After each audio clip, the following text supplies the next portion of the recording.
Hi guys, I'm Lindsay. And I'm Chernabug. You look so much like Mike. I know. This is Disney for Couples, where we talk about Disney date night ideas, recap the rides you're missing while you're at home, share our hot takes on Disney news. But most importantly, this is a hub of Disney parks information just for adults. And you don't have to wade through kid stuff, family-focused stuff, no stroller parking here, no height requirements. Disney is no place for kids. Truly. What are we talking about today? Oh, happy Halloween, everybody. Halloween. We didn't buy candy. Nope. We also didn't go to the office to get the note that says, like, because we live in, like, an apartment building, like an apartment complex. We didn't get the thing that says, like, you can trick or treat here. Yeah. So it's a good thing we didn't get that because we didn't buy candy. Yeah, and we also put candy out one year and we wedged our door open so that the helpless little children could find their way into the building. Not our door. The building door? Yeah. Oh, I thought you meant our door. I was like, did you wedge our door to our home? No, we put a door wedge in the building door, and then someone pulled the wedge out to, like several times. To ruin Halloween but for I think everyone. That our candy still got taken, which is well, the that's point. important. Okay. So what are we talking about today? Today, we're going to talk about all the spooky, ooky, scary stuff about Walt Disney World as it relates to our own experiences. Yeah, we're talking about the times that Disney World has scared the pixie dust out of us. Get it? Rides that scared us for whatever reason at some point in our life, things that are like very normal at Disney, but that like make us uncomfortable, and a handful of experiences that like we were less than thrilled with. Mm-hmm. We're pretty lucky that like we haven't had any traumatic experiences at Disney, if you don't count how scared I was of the gargoyles in the stretching room in the Haunted Mansion when I was little, which was very traumatic. Uh-huh. But there have been a few things that were like, that was like the least comfortable I've ever felt at Disney World. It was borderline Six Flagsy. Yeah, this feels like janky park. Like Lake Compounds. Oh God, Lake Compounds is better than Six Flags. Like not in like what they have to do, like rides and stuff, but like in a caliber, I would say. I don't know. Remember those dinosaurs? Yeah, but they were fake. No, those are real dinosaurs. Oh, they were. Dinosaurs they were are mess. made with foam that's falling apart. They look like they had bites taken out of them by other dinosaurs. Yeah. Okay, so we're gonna start with ride experiences that scared us for one reason or another. I think I talked about this on a past podcast, but the absolute most scared I have ever been at Disney World was on Alien Encounter, especially the first time I went on it. Uh-huh. Alien Encounter was a ride. It wasn't really a ride. It was like an experience, an attraction at Magic Kingdom. I'm sure any Disney park fan has at least heard about it. But I was like the perfect age for it. I went with my cousin. We were young teenagers. And you never went on it, right? No way. No, because you only went once when you would have been... Yeah. When it was there and you wouldn't have been brave enough to go. Yeah, I wasn't brave enough to go on the other child-friendly, you were barely brave enough ride. to go to Disney World. That's pretty true. Anyway, you can like hear, people who remember it better than I do explain it on other podcasts or YouTube or whatever. But basically, you like are strapped into this seat. It's got like a roller coaster harness because for one, the harness like moved. But for two, it was so scary that I bet if they didn't have you strapped in, I bet a lot of people would have tried to get up to leave. And it was a pitch black room at times, so it would have been really unsafe. So you were like in a circle or semicircle around something in the middle. It was one of those very Disney things where it's like, we're doing an experiment and something went wrong, like one of those workday type, themes. And eventually an alien, a very scary alien, popped up in like the big glass tube in front of you. And it went pitch black and it made this like sound like there was glass breaking. And the effects, they were like, they weren't 4D because there wasn't a screen, but they were like, the sound and everything made it feel like there was stuff flying at you. It felt like there was glass and there was flying at you. Like the breath, right? And then the alien, right. And then the alien, quote unquote, like broke out and was like stalking around the room, and you could hear the footsteps, and you could like hear and maybe even feel the breathing. And then it would be like the harness would go up and down, like it was shaking you in your seat.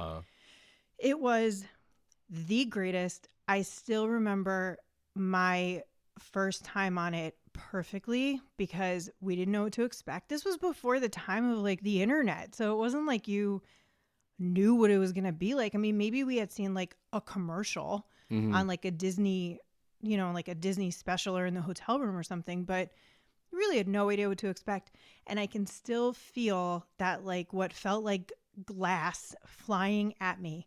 And I screamed like I was on a roller coaster. Like I can still remember how I just screamed bloody murder, and everybody did. It was just like, I wish they didn't get rid of it. I understand it's not for everybody, but then everybody doesn't have to go on it. So yeah, and then I wish they would bring it back. And then even scarier, they replaced it with Stitch.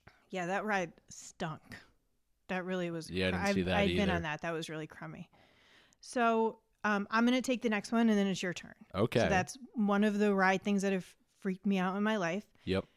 The next one is very quick, but the very first time I ever went on Expedition Everest, I did not know that it looked like the track was broken. And I thought the track was broken. You still think that? I still like, am I always a little, maybe I forgot that part. I forget that part now. But like there was a moment where I 100% thought for real the track was broken, and I was terrified. Yeah. And then it wasn't. Good job, Joe Rohde and your pals. Yeah, great job, Joe. That's it. That's the Imagineer, right? Yeah. Who has that crazy like earring with the giant ear of earrings. Okay, so you're up, and you wanted to talk about Countdown to Extinction, which I don't think I've ever been on. Okay. Yeah, so when the dinosaur attraction, which is soon to be defunct at Walt Disney World's Animal Kingdom, first opened, it opened as a ride called Countdown to Extinction, which was basically the same ride minus the dinosaur story elements, but Countdown to Extinction was amped up. It was, I believe, much louder. I certainly recall it being much louder than Dinosaur, and way more intense to like an uncomfortable degree. I went on it when I was 8 with my grandparents, and it really like rocked me. It was a crazy ride. I thought back then like everything was too loud, but I think that was like really loud. It was intense, and they like toned it down for Dinosaur. But it was the same like building, and was it the same ride? Is it the same ride vehicle and everything? Yep. Yeah. But just more intense. Yeah. And was it the same? It wasn't the same story? It was a similar story, and then they just I think they did like dinosaur light touches to incorporate the dinosaur story and that beautiful statue out front of the derpy. Is that what you always say is the derpy? derpy dinosaur. Dinosaur is a movie? Yeah. Is it a cartoon? It's CG. It's CG, CG like a computer animated film. Okay. It's a Disney. But it's animation. Yeah. It's not like it's not real dinosaurs. Well, it's not supposed to look like it's real dinosaurs. Like Jurassic Park. Like in Jurassic Park, they like used real dinosaurs, but like they can make a movie where it looks like they used real dinosaurs, right? In Jurassic Park. Yeah. Right? Yeah. All of them. Absolutely. They look real. Yep. Jurassic Park still looks great. Sometimes. I think what do you mean sometimes? It's one movie. It's dated in some aspects, but it does look good in others. Did you ever see the social media post where Steven Spielberg is posing with a like an animatronic from that? I think it's the one that's like dying, that they're sick, that they have to like take care of. The Triceratops. Yeah, and there are people who are 100% really upset that he's a hunter and like aren't putting together that it's not just an animatronic and like from a movie, but it's a dinosaur. Yeah, it's not an animatronic of an elephant. Spielberg's it's a 100% a dinosaur. It doesn't look like it could be anything else. Very funny. Okay, so next Haunted Mansion. Okay. Now we're not going to be super basic and just be like Haunted Mansion is spooky. But when I was a kid, I don't think there was anything that scared me more in my life than that stretching room. It was just you're like squeezed. When you're little, you don't think of this when you're an adult, but when you're little and you're like, everybody is bigger than you. And it just felt so like overwhelming. And I was terrified of the gargoyles, like terrified of them. And I remember like my brother holding me when we went when I was little and just like being tormented, like not by my brother, like he was trying to help me, but just like tortured by having to be in that room. And it feels like so long if you're scared, you know? And when we went with Paige, when I went with my family when she was 3 before you came with us, I was anticipating that she was going to be scared in that room.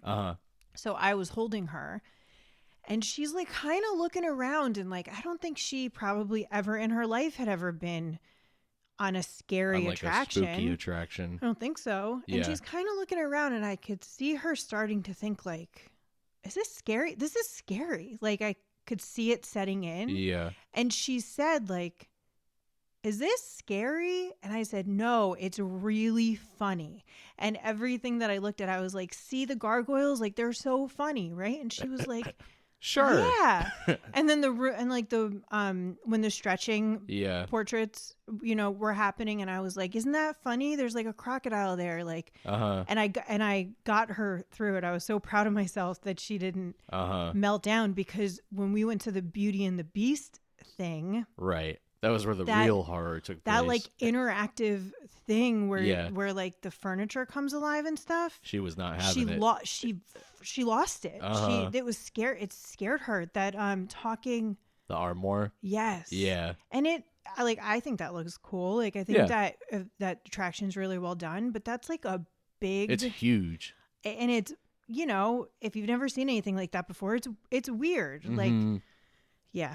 So that was mine. Yep. But you have a Haunted Mansion. Yeah, mine is more too. More pitiful than any of that, which is that I was obsessed with, and still am, but when I was a kid, before I had gone on the Haunted Mansion, my grandparents, who were Disney fans and had gone several times, who had been telling me all about it, like got me really excited to go on the attraction, and they had books that we have now that I'd like look over the pages and the Haunted Mansion ones and like remember what all those photos looked like and what the writing was like. And when I finally went to Disney World with my grandparents, I think we got off It's a Small World, and they asked me what I wanted to do, and I said I want to go on the Haunted Mansion, and they were like, okay. And I must have said like, well, where is it? And they were like, it's right around the corner. And we walked around the corner, and I saw it, and I was like, hard no. Abort. I don't think so. And they still, I think, have this in the queue today. They had audio effects of like a wolf, and I was not having it. Was it nighttime? No, it was like 2 p.m. on a sunny day in Florida. It's intimidating. I mean, it's supposed to be. Yeah, it's a big building. Like it's scary. And there's home video of me walking up to the mansion, and I call her Mima, my grandmother, is saying, "Michael's going to the Haunted Mansion," and you hear me go, "No, I'm not." And then a cast member ended up coming over and talking with me and trying to like convince me to go on the attraction, saying that it was like not too scary, compared some of the ghost effects to like Casper, which also scared you. I don't know, probably, but I didn't end up going on it, and I really regretted it for years and years. And then what's so funny is that when the whole family went to Disney World, Paige was my age when I didn't want to go on the Haunted Mansion, and she and I went on the mansion together. Yeah, like, we went on it a couple times on that trip, at least 2. Yeah, and but there was that time where she was like, I'm gonna take Mike on the haunted mansion. Yeah, so it was even though my brother was like, I'd love to go with you, and she was like, I'm taking Mike. yeah.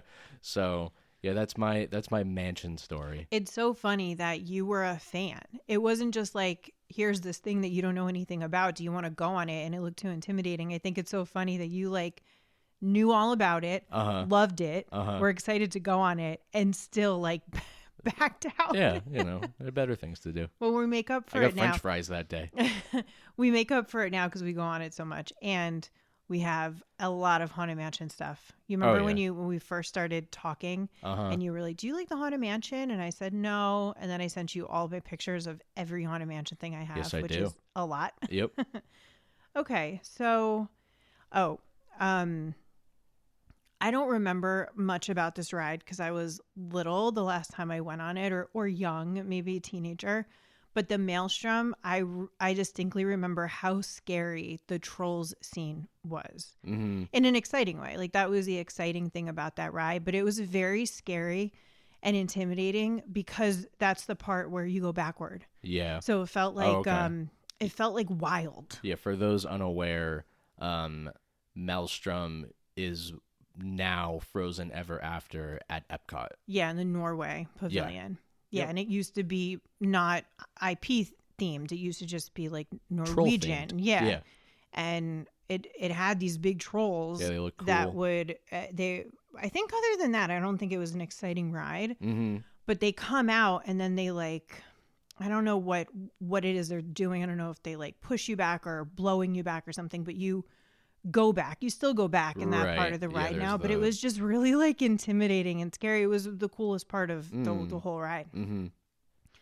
Okay, I am afraid of Space Mountain. Do you know why? It has something to do with a person's head. My head. Right. It has to do with my head. I have every single time I've ever gone on that ride in my whole life, I am convinced I'm going to be decapitated. I'm just completely convinced. I just feel like I'm so close to hitting my head, and that if I were to hit my head, like that would happen. I know. And we're not even that tall. Yeah. Like I'm tall, right. I'm not like wildly tall. Like a 6'5" person with their hands up is still probably I wouldn't, yeah. Pretty and safe. I would never put my hands up on that ride because I would be afraid I'd lose a hand. And then we watched a ride through because I was like, you know what? I'm always like afraid of that. That's so stupid. Like, of course, that would never happen. Just one time because all of a sudden I hit my head on the ride. And we watched a ride through on YouTube, and I was like, let's find one where you ride it with the lights open. And I'm still scared. Yeah. It didn't help. It didn't comfort me at all. Okay, you're up. Me? You're afraid of everything on the Tower of Terror. Oh, I am, yes.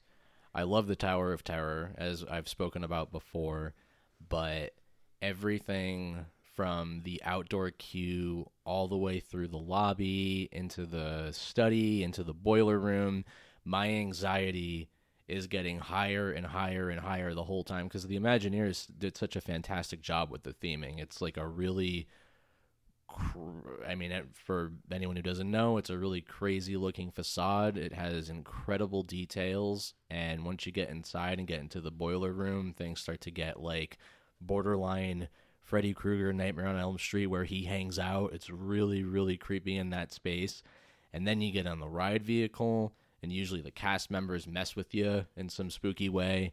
And when you lift up, and then you have the first show scene where you're watching the family like become ghosts and enter the Twilight Zone, and then you go up again, and then you go down that crazy like Twilight Zone hallway that has weird effects and lighting, and then when you get to the end of the hall, you know that you're in the lift mechanism, and you're like, that's the ride proper.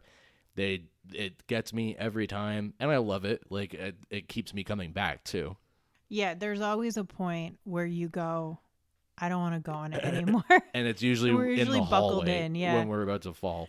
I have Tower of Terror on my list too, but only for that the hallway scenes. Like once you're on it, I love the Tower of Terror, but those are the only parts that I feel actually like kind of scared is when you're looking down.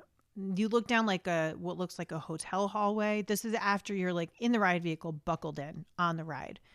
You look down like a hallway that looks like the hotel, but then is that what kind of changes to look like the Twilight Zone sky? Yeah, because the family gets they get they struck by is that lightning. When they wave, or is that? No, there's a few get struck different... by lightning and then they like disappear into the atmosphere. But there's at some point, sometimes you see them wave. That might be on the drops. Anyway, that hallway always scares me. It's just so well done, creepy, and it's really eerie. And I get that, like, I'm suspended in time. I'm not in the world. I'm not of the world anymore. Like everything is weird kind of vibe. So well done, because Twilight Zone. That's what nailed they're going it. for. Okay, you wanted to talk about the Splash Mountain, may it rest in peace, hill climb. Yeah. So Splash Mountain at Disney World and Disneyland has been turned into Tiana's Bayou Adventure, which is a great ride. And they actually have the same 50-foot drop. It's like 52 feet, I think. And it hasn't changed in its execution as far as like you going down into the water at the bottom. What has changed is Splash Mountain, when you would enter the laughing place? The laughing place, yeah. Or when you were going to the laughing place. Up to that point, the ride was kind of bonkers and, like, oh, look, the fox and the bear, they're stuck again, those dum-dums. But then when you're in the laughing place, things start to get weird and loud and uncanny, and I think you're smaller, or no, that's Princess and that's Tiana, yeah. But then the vultures were sitting at the bottom of the lift mechanism saying like your fate awaits or something like that. And as you start going up the slope, on the left you would see Brer Rabbit, who had been captured and tied up, and was he over a fire? I think so. And the music was swelling in a horrific way. It's supposed to be scary. You're supposed to feel like you're on your way to your doom. It's like zany scary, which is really scary. That like wildness. Yeah. And then you take the plunge, and it's like a huge release for you. You get to get all the tension out of your body. And then you go into like the final zippity doo-dah scene. But that segment leading up to the drop was like, it's so cool and not channeled whatsoever in Tiana's Bayou Adventure. That like all of the tension, other than knowing like what's on the other side, is basically gone. Yeah, there's no build up like scary tension like that. Yeah, I do. I miss that too. Okay, I have an honorable mention before we go on to the next like phase of the conversation. Okay. This isn't on a ride, but the queue at Remy's Ratatouille Adventure. Yes. The fire queue. If there's a fire run. Oh my God. There's a part of that queue that is so narrow and windy and like claustrophobic. I always worry like what would happen if there was an emergency. Right. Like I just feel like it's such an easy place to get like trampled over. Or like stuck. Yeah. Right. And I just feel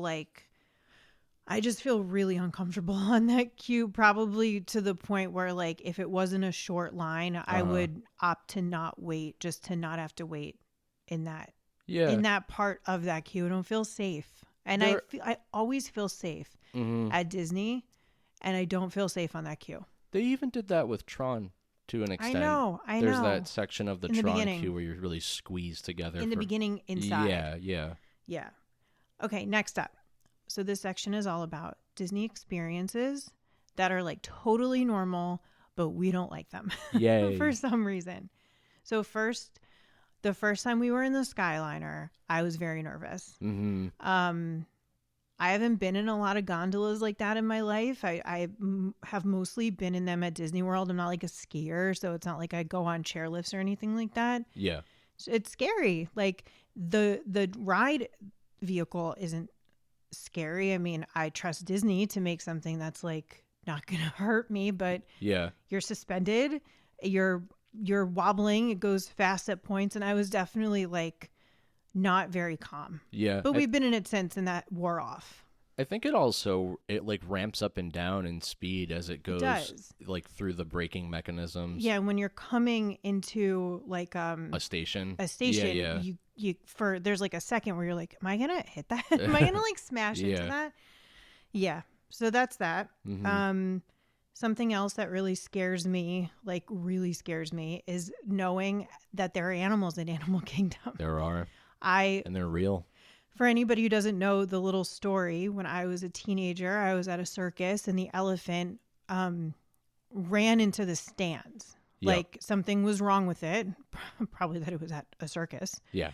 And it ran into the stands and people got hurt and it was terrifying. And I have been, I used to say I'm healthily afraid of animals. Like I have a healthy respect. I go a little too far in my fear of them. I'm kind of afraid of everything.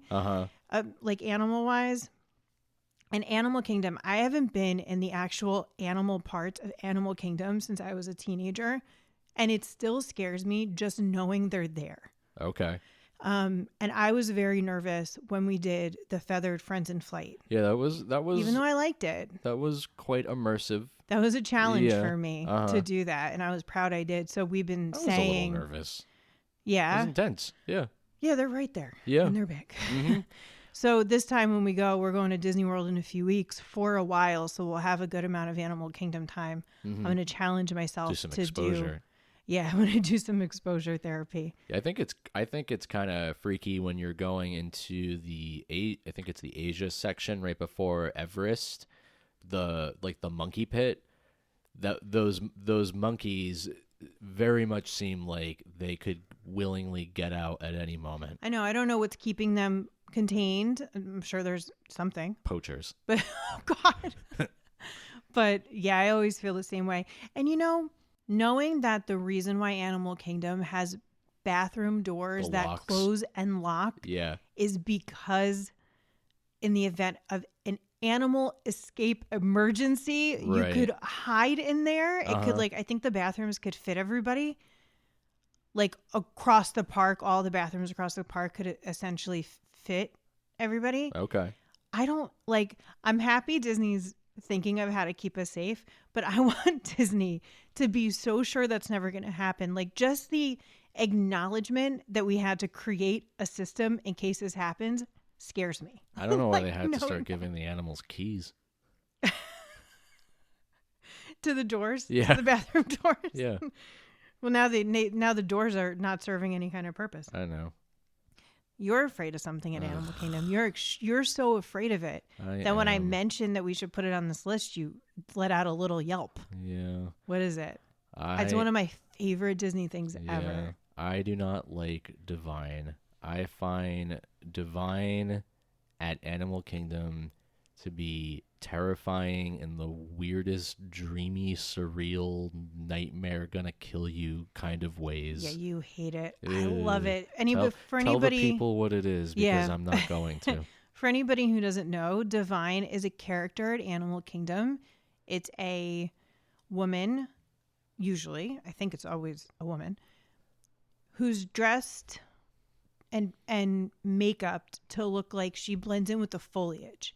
And she is on stilts, and she also has stilts on her hands to make like from her hands down also look long, like branches or something. Mm-hmm. Sometimes of the year she is just in like she just kind of looks like she could blend in with a tree, and sometimes she has flowers on her, which are beautiful. That's great. And she doesn't talk. She just kind of slowly walks around the park. You never really know.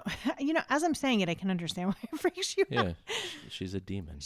It's beautiful. She's a tree demon. It is such an incredible cast member. I think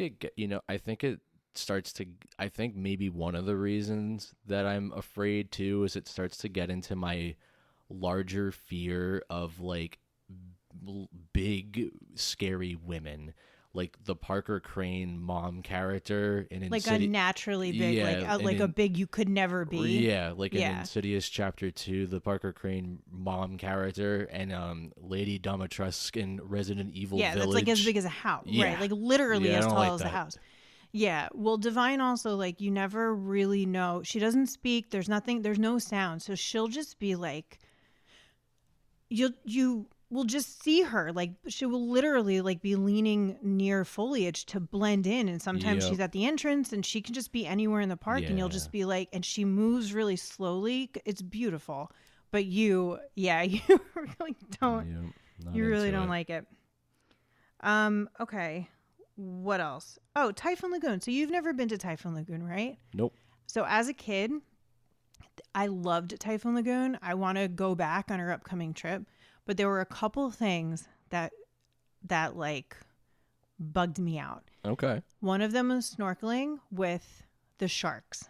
The sharks were tiny, like not tiny like fish, but they were like small sharks. Okay. You know, but they were there, and I remember my mom saying, like, they probably don't have teeth. Like, I don't know if she thought that, like, they would literally remove their teeth, which would be probably really not inhumane. Yeah. Or if she just told me that so I wasn't scared. I'm guessing it's that. I mean, there's so many things when you're a kid you don't realize parents are doing, you know? It was probably that, and probably knew that it would be, you know, I would be 42 before I was questioning, like, were they really de-teethed? Like, right.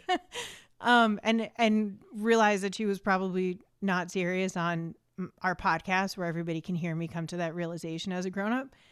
Anyway, freaked me out. Just creeped me out that they were in there. I didn't even want to see fish when we were snorkeling at Castaway Cay. Yeah, I loved snorkeling there in both, in Typhoon Lagoon. I wish Typhoon Lagoon, I don't think they have it anymore. But the sharks freaked me out. The other thing that scared me about Typhoon Lagoon, even though I spent like most of the day in it, was the wave pool. Because of the stories from my brother about Action Park. And I couldn't separate in my head like when you're a kid, wave pool and like water park and water park. Right, like very safe park in Florida by Disney, very dangerous park from like the most dangerous park you could possibly have. Was it Jersey? I don't remember. I think so. Action Park? Yeah. Yeah, I don't remember. I never went. I was too little. Yeah. Well, it doesn't seem I like don't remember. It doesn't seem like Andy went. Yeah, my brother went. Yeah. Andy was on a podcast talking about it. Oh, cool. Because he was like one of the only people. Like, there's not like a bunch of people who went. I don't think it was open for very long. Okay. You do not like cast member barriers. Which are, tell everybody what that is. Yeah. So let's say you're like walking around in a park, and I'll use Main Street as an example. You look down Main Street and you see a line of 6 or 7 cast members like creating a literal fence, like a barrier that blocks off Main Street. And maybe you see another barrier of cast members like 10 or 12 feet in front of them. That usually means that somebody got hurt, that there's some kind of like medical emergency that's occurring in that space. But seeing the cast members blocking it off with their bodies is too real. It's unsettling to me. Yeah, it's like a little. It's too like the real. bubble has broken. Right. Yeah, that's how I feel about Animal Kingdom preparing for an animal attack. Right. Okay. Last up, and I'm happy to say we don't have too many personal experiences that made us feel.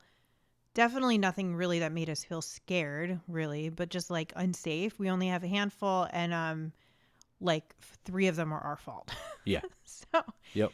The first one was going during COVID. So Mike and I, our very first trip to Disney World together was when the park reopened after closing because of COVID. Right. But COVID was still so present that they hadn't even had any vaccines for it yet. It was before there was a vaccine. So we decided to go. It was actually one of the only times we've been to Disney World where one of us has not gotten sick, ironically. And I'm sure that that's to wear the masks because, and stuff. yeah. So we went a couple times when they were still doing COVID era rules. This was when it was as intense as it got. They had the not soap, but like hand sanitizer everywhere. Yep. You had to stand 6 feet apart. Yep. Remember that girl who yelled at me in line? Yeah. Because I didn't realize she was in line, and she turned around and was like, gave me an attitude. She was like looking in a store. I thought she was in the store. Yeah. Anyway, you had to wear your masks all the time. The only time you could take them off was when you were eating. Yep. I don't even know if you could be inside at a restaurant and take them off if you weren't actively eating. Mm-hmm. But you had to wear them outside all the time unless you were eating. And if you were eating, you took it down to bite and then you put it back up. The parks were at 25% capacity. It was truly heaven, actually. It was great. Like there was nobody there. It was empty. Yeah. But there was also no I don't know if Lightning Lane was even a thing, but they didn't have that at the time. Yeah, I don't think it was a thing, and I don't think we needed it. Like, I don't think it mattered. Right. But it was a little deceiving because the lines would be extremely long. They had, because of the 6 foot spacing, they had to like route you through. I remember trying to get on Peter Pan, and the line routed us through Harbor House. Yeah, and upstairs. Did it? Yeah, it went like upstairs and downstairs. So, but I don't think waits were long because I don't think that they spaced out seating in ride vehicles. Okay. I'm not really sure. Yeah, it's hard to remember. But they did a good job with it, but it was weird. Well, yeah, and I mean, this was at a time before anybody it took a really long time to have a good grasp on COVID. And it was like, you didn't know if you had risk factors. That could mean that if you caught it, you were in a lot of trouble. There was nothing to protect us besides the lifestyle changes that they made us do because we, didn't have a vaccine yet. I don't even know if it was easy at that time to get tests. So it was kind of a big deal that we decided to go during then. Now it's kind of like, now we just get sick. Now we're I don't know, I might have gotten COVID. I'm not sure. It doesn't matter. But back then it was like a weird choice. Yep. Okay. Remember when we got lost in the Epcot parking lot? Because it was the worst design. That is the worst design parking lot. It's a little bit different now because it's not letters anymore. Better. Yeah. But then it was just letters and the letters weren't in order. And then we, are you talking about when we went with your mom and dad? Yeah. Yeah. We got lost in that parking lot for 45 minutes. And I ended up going to run off to do my own exploring for the car. And the park had closed. So the parking lots were emptying because we had seen the fireworks. So we left, the park is emptying out. There's no cars. We could not for the life of us. We couldn't remember where we parked and we couldn't figure out which parking lot was where. We had a rough idea of where we parked, but the letters went from A to F, but they didn't go in order. Yeah, it was weird. And there was nobody to help us. I remember watching DFB Guide and her the host saying if you get lost in a parking lot at Disney, don't worry about it because there will be security guards coming around all the time. Not that night. Not once. Yeah. They never came around. We were just completely stuck. And what did you do? Did you just run around the whole parking lot? I just ran around. Yep. And eventually I found it. Yeah, that made me our car. It made me stole one. Very uncomfortable knowing that there is nobody patrolling. You are just stuck. That's probably not true, but I think we just were kind of in the wrong place at the wrong time as far as maybe we were supposed to get more help that wasn't around. Well, there wasn't help around. I mean, we were in that parking lot for a long time and there was nobody there. Mm-hmm. It was a little much. You would think that they would be. And I thought that there was help. Mm-hmm. Anyway, Disney Springs on Christmas Day. Ew. When I thought that we were going to be in the situations at concerts where there are so many people and they're crushing each other because the crowd is just so big and they can't move. That's what I thought was going to happen at that bottleneck in Disney Springs between like that goes past Salt and Straw and Disney Style and goes down to the Cirque du Soleil. The Cirque du Soleil. Yeah. Yeah, Disney Springs on Christmas was the craziest crowd, the wildest, biggest crowd I've ever seen. Walmart on Black Friday. I will never again go. I felt like, again, like, I mean, Disney's busy. It's not like we are not used to crowds, but that kind of crowd that you feel like if I had an emergency or if there was an emergency, I just cannot get from point A to B. I'm completely stuck. Yeah, that was intense. Scared me. And that's what it was like there. Okay. Last, do you remember when we went another time when we went to Disney Springs and we parked in Grapefruit? We parked in a parking lot we never park in. I think it was Grapefruit. But then we left and went the wrong way and couldn't find the parking lot we had parked in. And we ended up just like walking along like hitchhikers. The highway, like in Disney World. But, you know, for anybody who doesn't know this, Disney World is enormous. It has its own streets and everything. And we were just like walking in the dark late at night, like on the street. We were walking past, like, I was like, there's a bank. Like, there's the bank that the characters. That's where Mickey gets his money. That the characters can go to. That I guess the cast members do their banking at or whatever. And I just thought, like, we're going to get, like, jumped. We're gonna get Disney mugged. They're gonna take our Disney dollars. No, it just felt so weird. Yeah, and we were lost. Weird. Like we were just like, I don't know, I see a parking lot there and we had to like walk across the whole road, the roadway. We eventually sniffed our way back. Yeah, we figured it out. I mean, we're home now, so like for the millionth time, super lucky that we haven't had any very scary experiences at Disney, but those are kind of the scariest ones we could come up with for Halloween. You have anything else? Nah. Nothing else? Nothing. Okay, guys. Thanks so much for listening. Check out DisneyForCouples.com for date night guides and just tips for adults. Again, no kids allowed. No way. Go to magicalstickershop.com to shop for waterproof vinyl stickers inspired by Disney parks. There's some ghost ones. Yeah, I mean, it's a little... Well, yeah, you can still order them. Yeah. If you like ghosts all ones. year round. Yeah. Mickey ghost ones. That's important. And the dog leash. Yeah, and if you sign up for a newsletter, it's right on the homepage, or you can also spin the wheel to get a freebie.